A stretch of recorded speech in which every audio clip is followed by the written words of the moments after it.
Hello and welcome to the video. Today we're testing out the new Parkside Performance 12V cordless ratchet.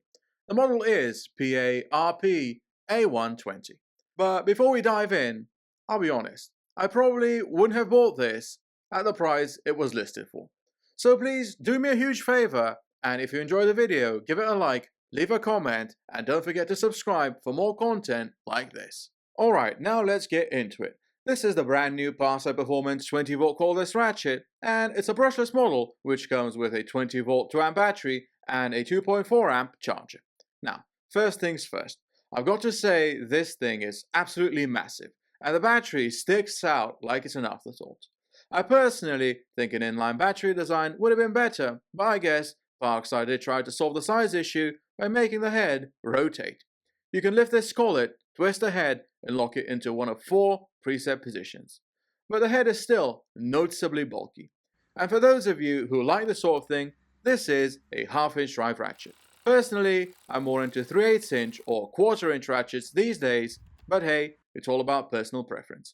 It's an interesting topic, so make sure to comment what you prefer: 1/4 inch, 3/8, or 1/2 inch.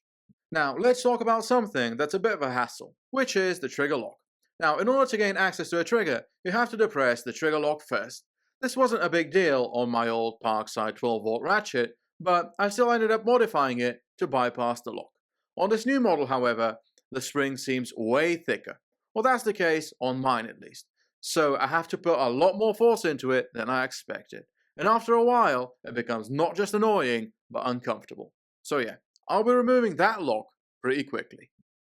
Let's talk about ergonomics. Check out how the Parkside lines up against my other cordless ratchets. Here's a 3/8 inch Parkside ratchet and a 12V Durofix 1/4 inch brushless extended ratchet. There's a noticeable size difference. I do prefer a 12V ratchet because it's more compact and it gives me the speed I need. I'm not really looking for huge torque or breakaway power in a ratchet after all. I want something that's small and fast with sufficient power. If I want power, I would reach for the right angle impact wrench, which somehow is also smaller than this new ratchet. But again, that's just me. Let me know what you think in the comments. Oh, and by the way, I think the right angle impact wrench has a much better trigger design. I will review the Durofix in a separate video soon, as well as other Durofix tools, so make sure to subscribe so you don't miss that. But for now, let's test the new Parkside ratchet against this old one. And I specifically went with this one as it's my old A1 model, which, just like the new one, is made by Companas. And one final note, yes, the 20V ratchet works with both regular and performance batteries, but fortunately it does not connect to an app. Thank you Parkside for that. Now with a fully charged battery, let's get into testing. I'm not going to do a test like this because let's be real, you grab a tool like this when you're looking for power, not for finesse. So let's step it up a bit. I'm going to compare this 20V model against the 12V version and itself and see how much faster it is at driving some nyloc nuts through these rusty rods. First up, let's set a benchmark with a new tool. Starting off with the M8 nyloc nut and a 60cm rusty rod. The idea of this test is to simulate some constant resistance. That will show if the RPMs listed on the box are just a number or actually usable. And the good thing is that it's not slowing down and it's going at a constant speed. However, the vibrations are not nice at all.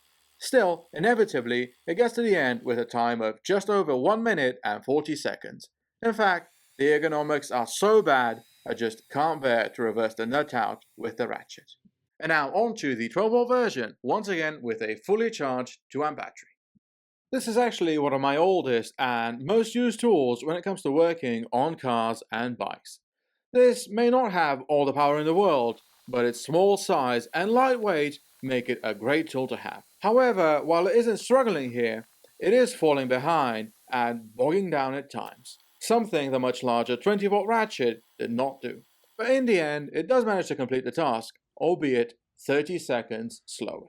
Next up, moving to the M10 nyloc nut, which will be used to see if there are any performance gains to be made if you use the 20V ratchet with a 4A battery instead of the included 2A one. The rod this time is a bit shorter, but the result is nevertheless surprising. With the 2 amp battery, the ratchet does not seem to notice a difference between an M8 and an M10 nyloc nut.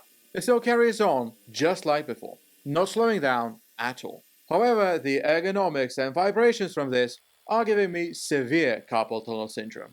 The time for the 2 amp battery and the M10 nyloc nut is 1 minute and 22 seconds. Now, let's see if the 4 amp battery, which is also fully charged, can do any better.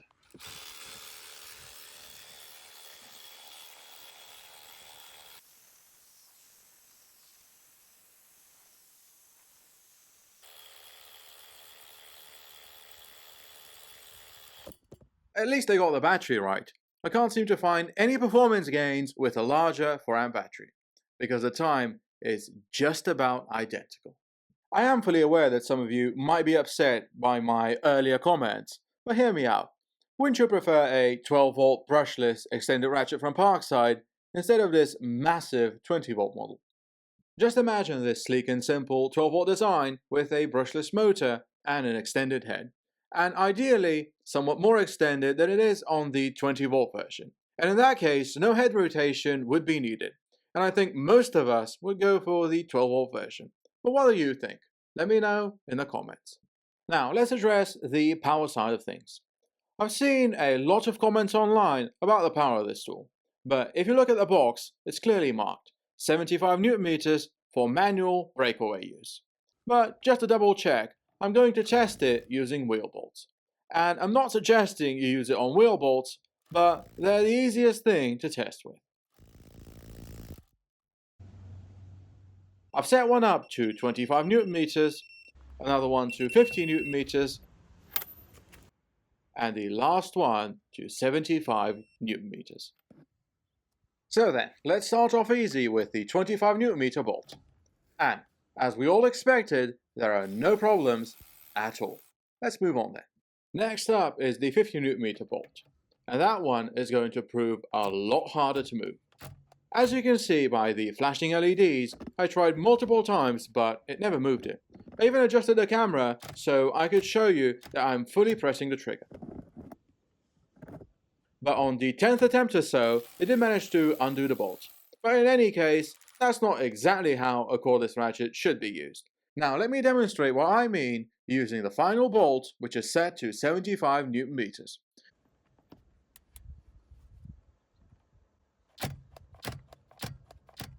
I tested it several times with a 2 amp battery, and every single time it was unsuccessful. I also tried it with a larger 4 amp battery, but in both cases the motor was unable to move the bolt. And at that point the tool works best, well, as a ratchet. Manually break the bolt free, then use the motor to drive it out. Based on how the ratchet transferred force through my hands, I'd say 75 Newton meters is about the maximum torque this tool can safely handle. In other words, the 75 Newton meter figure refers to the manual breakaway torque, not what the motor itself can handle, but rather what the tool's body is built to withstand. So, what do you think? I'm not going to give you a final verdict here because I think I've shown you everything you need to know. And there's also a massive difference in pricing. So, you can decide on your own if it's a good purchase or not. And please feel free to leave your thoughts in the comments as they may help out someone else. As for me, well, I think this ratchet is definitely suited for engine and suspension work, but it's just too bulky for tight spaces inside the car.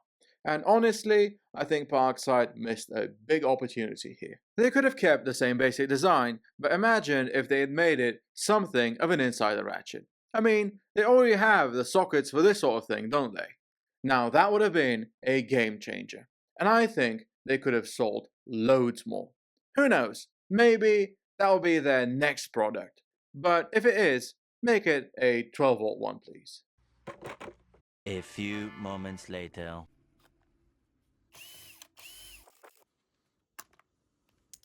Nothing much to complain about in here. Well, apart from this, that is. As I said, the tool is made by Components and they're usually pretty good with their electronics. So I reckon, in terms of overall build quality, it's not too bad. But, yeah. The design is not the best. Thank you for watching, and I hope you found the video useful. And if you did, please remember to like the video and leave a comment. Also consider subscribing if you enjoy this type of content.